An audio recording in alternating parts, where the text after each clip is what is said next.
Ano nga bang nangyari doon sa mga kasong isinampalaban kay Panfilo Lacson at lahat ng kanyang mga kasamahan na involved doon sa Curatong Baleleng Massacre? Magandang gabi po sa inyong lahat. Ito po muli si Attorney Mike Operaro at iyan ang ating pag-uusapan sa gabing ito. Noong 1995, matapos po ang investigasyon sa Senado, ang lahat ng ebidensya at records na nakalap sa Senado ay itinransmit o inilipat sa Office of the Ombudsman para sa pagsasampa ng kaukulang kaso laban kina Panfilo Lacson.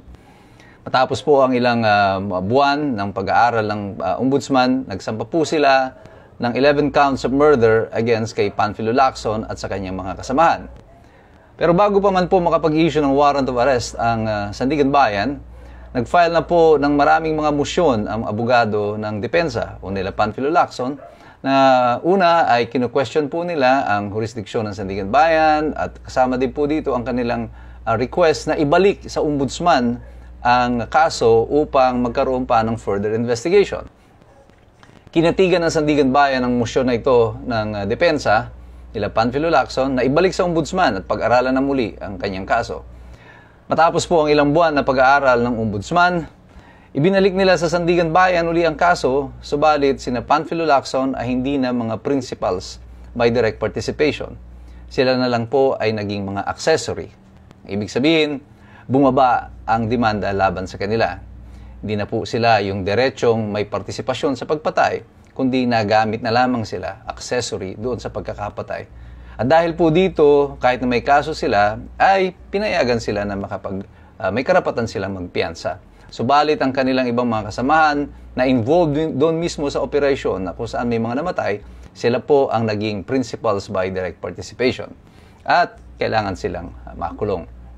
Pero bago po mag-umpisa yung trial dito sa Sandigan Bayan, ay nag-file uli ng motion ang prosecution, ang depensa, at kinwestiyon uli nila ang jurisdiksyon ng Sandigan Bayan at sinasabing walang jurisdiksyon ng Sandigan Bayan sa kaso na ito sapagkat wala ni isa doon sa mga taong kinasuhan ang nasa salary grade 27 sapagkat ang Sandigan Bayan po, ang jurisdiction lang nila ay yung po mga public officials na may salary grade 27 at pataas. Sina Panfilo Lacson, ang pinakamataas na salary grade nila noong panahon na yon ay hanggang salary grade 26 lamang. At nagkaroon po ng utos na matapos po ang maraming mga legal challenges na umabot ulit ng Supreme Court, ibinaba po ang kaso sa Regional Trial Court ng Quezon City. Pero habang nasa Regional Trial Court po ng Quezon City, ay nagkaroon po ng amyenda sa Sandigan Bayan Law na sinasabi ng Ombudsman na po pwede na ngayon isang pamuli sa Sandigan Bayan ang kaso at tinry nila, sinubok nila ibalik sa Sandigan Bayan ang kaso na ito. At dito po, nag-question na naman ng abogado ng depensa nila Panfilo Lacson at challenge hanggang Supreme Court ang constitutionality ng amendment sa Sandigan Bayan Law. At ang petition na yan, eventually, matapos ang mahabang panahon, ay dinismiss din ng Supreme Court, pero iniutos pa rin ng Supreme Court na ibaba sa Regional Trial Court ng Quezon City ang paglilitis. Habang pong nililitis, bago mag-umpisa ang paglilitis dito sa Regional Trial Court, nag-file na muli ng petisyon o motion ang mga abogado ni Panfilo Lacson at nanghingi sila ng judicial determination of probable cause. Ibig sabihin, nais nilang balangkasin o rebisahin mo muli ng husgado ang mga ebidensya ng prosecution nung panahon na yon upang malaman kung totoo nga may formal o mayroong sapat na basihan para sila ay kasuhan dito sa Regional Trial Court for murder. At ang importante po sa panahon na ito ay ang taon kung kailan ito final, yung motion for determination of probable cause at sino na ang Pangulo sa panahon na ito. Noong 1999, si Erap Estrada na po ang presidente. 1998 na-elect po si Erap bilang bagong Pangulo at si Panfilo Lacson naman ay nakalinya bilang magiging next PNP chief. However, may kaso pa siya sa korte kaya hindi pa siya mai-appoint. Noong 1999, ang mga testigo laban kay Panfilo Lacson ay wala na.